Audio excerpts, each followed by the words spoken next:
The narrative unfolds in 285 BC, with Olympias, the wife of King Philip, attempting to lull her son Alexander to sleep. Alexander, intriguingly, is clutching a snake in his grasp. There are whispers among the populace that Olympias is no mere mortal, but a sorceress, and that her son is of Jewish descent. Olympias is perturbed by the noises emanating from outside and decides to investigate. Upon her exit, she encounters her husband Philip, who takes this opportunity to mock her. It becomes apparent that their marital relationship is strained. The sight of snakes in the chamber infuriates Philip. In his rage, he attempts to murder Olympias for her defiance of his commands. In a desperate bid to protect his mother, Alexander intervenes, which results in Philip shoving him aside. This commotion attracts the attention of the soldiers, who promptly arrive at the scene. As the story unfolds, we learn that Alexander is dispatched to the eminent philosopher Aristotle for his tutelage. The education he receives is comprehensive, designed to instill in him the qualities of a king. Alongside his academic pursuits, Alexander is also subjected to military training. Alexander has a companion who consistently outperforms him in their educational contests. However, Alexander, demonstrating his resilient spirit, proclaims that this will be his final defeat and promises to emerge victorious in their future encounters. Under Aristotle's guidance, Alexander learns the essential attributes of a king. A few days later, the horse festival was announced. King Philip and his courtiers find amusement in ridiculing those who are hesitant to mount the wild horses. After numerous attempts, the commander conveys to King Philip that no one dares to mount the untamed horse. The king himself tries to soothe the wild beast, but his efforts prove futile. He then orders his men to remove the horse from the premises. However, Alexander interjects, expressing his desire to purchase and ride the horse. Philip dismisses his son's request, arguing that Alexander is too young to handle such a beast. Yet he is unable to resist Alexander's determination and ends up purchasing the horse. Alexander approaches the horse, and with an exceptional display of bravery and determination, he manages to tame the wild creature. The horse, sensing Alexander's resolve, allows him to mount. The spectators present at the scene are left in awe of Alexander's feast, showering him with admiration for his miraculous accomplishment. In the quiet of the night, Philip imparts a word of caution to his son Alexander, advising him to be wary of women. He emphasizes that unity is a crucial element for effective leadership and warns that women could pose a threat to this unity. As time passes, Alexander grows weary of his father's counsel. Olympias, his mother, suggests that he should consider marrying a Macedonian woman. One evening, Philip hosts a ceremony during which Atlas declares that his niece is to be wedded to Cupid. This announcement incites Alexander's anger, leading him to insult Atlas and hurl a glass in his direction. Alexander asserts to his father that he will not stand for any disrespect towards his mother from Atlas. Despite the heated exchange, Philip insists that Alexander should apologize to Atlas. Alexander, however, refuses to comply. Witnessing his son's defiance, Philip's anger flares. This incident triggers a ripple effect, causing the Greek city-states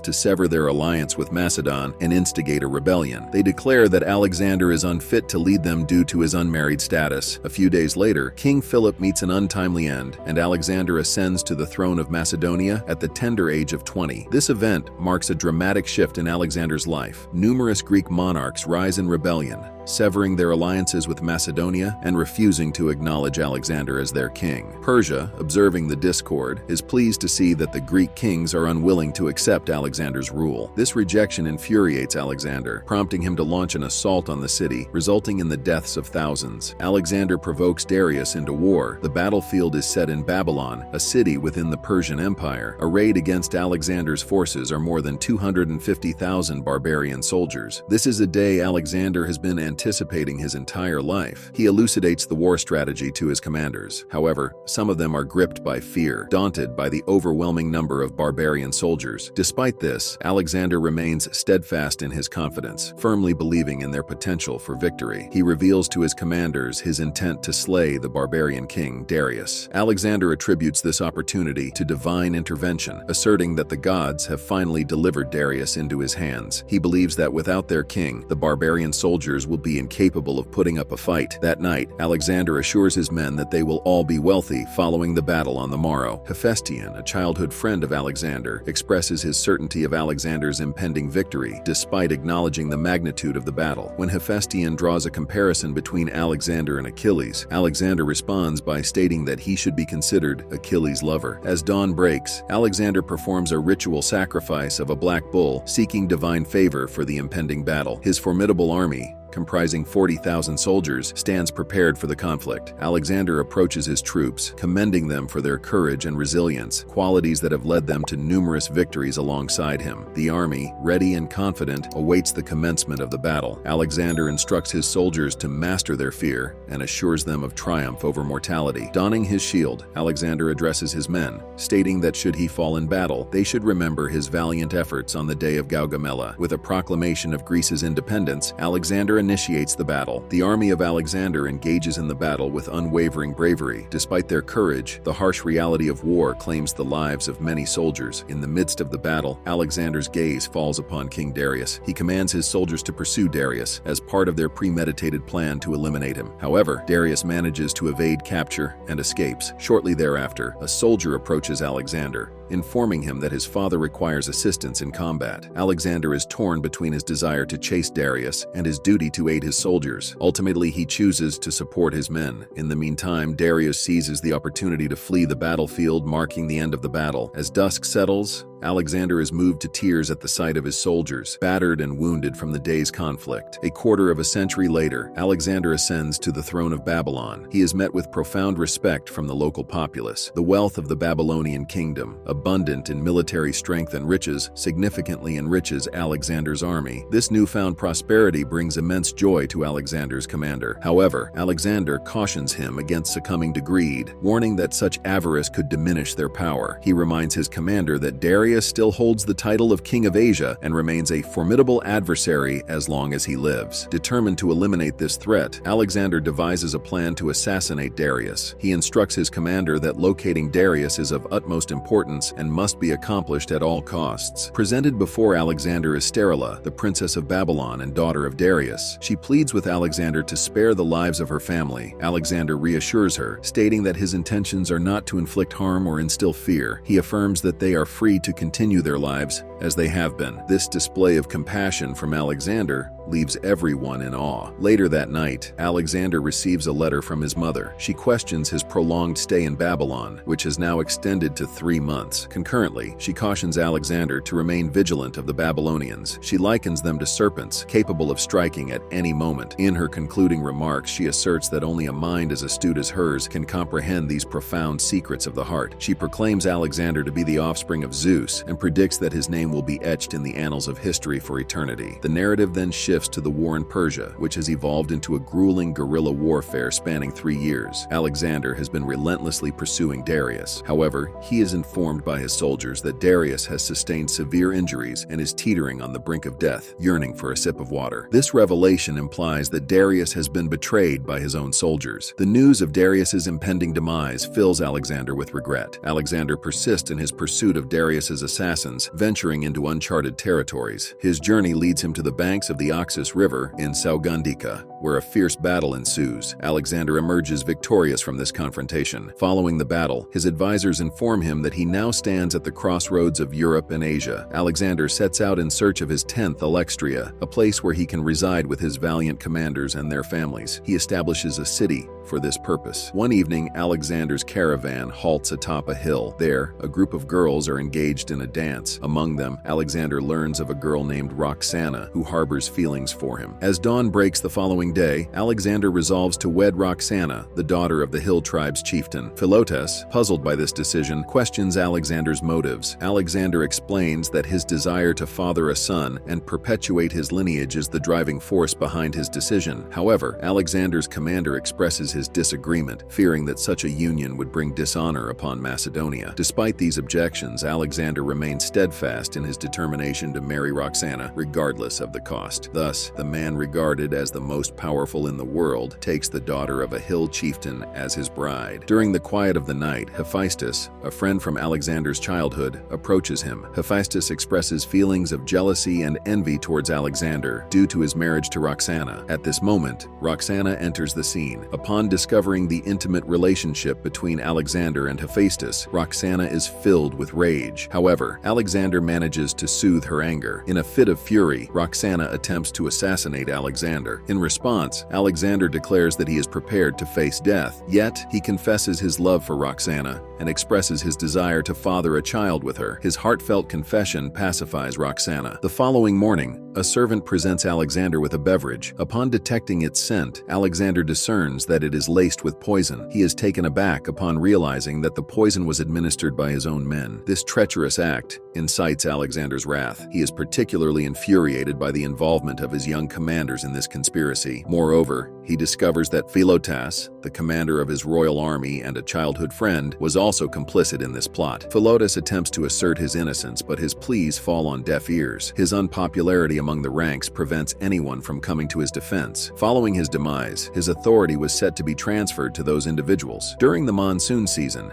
Alexander, accompanied by his formidable army of 150,000, traverses the hills of Hindu Kush. Prior to this, he had taken the life of his comrade Phintus, who he found in a state of unconsciousness one night. It appears that his mother's warnings were accurate, as his allies are gradually turning into adversaries. This realization deeply distressed Alexander. However, he soon rallies his troops, preparing them for what would be their final and most brutal battle at Hydas Pass. They face the forces of Horus. A point is reached in the battle where Alexander's soldiers begin to fall back. Alexander rallies his troops and advances in the battle, his sights set on the enemy king. However, King Horus is mounted on an elephant, while Alexander rides his horse. In the heat of the battle, an arrow from an enemy soldier strikes Alexander. A subsequent arrow from the king claims the life of Alexander's horse, causing Alexander to fall, wounded. Seeing their leader injured, Alexander's army begins to retreat. Alexander is swiftly removed from the battlefield. After a few days of recuperation, Alexander recovers from his injuries. He then attempts to return to Babylon. Upon his return, he begins preparations for an assault on Arabia. However, tragedy strikes when his close friend Hephaestion succumbs to an unidentified illness. There are suspicions that Hephaestion was poisoned, a poison believed to have been brought from Typhus, India. This loss fills Alexander with grief and anger. He distances himself from his wife Roxana, suspecting her involvement in Hephaestion's death. A few days later, Alexander falls gravely ill. Within 3 months of Hephaestion's passing, Alexander himself dies. Despite his untimely death, Alexander had achieved greater renown than his ancestor Achilles, though it came at the cost of his life, and the movie ends. And with that,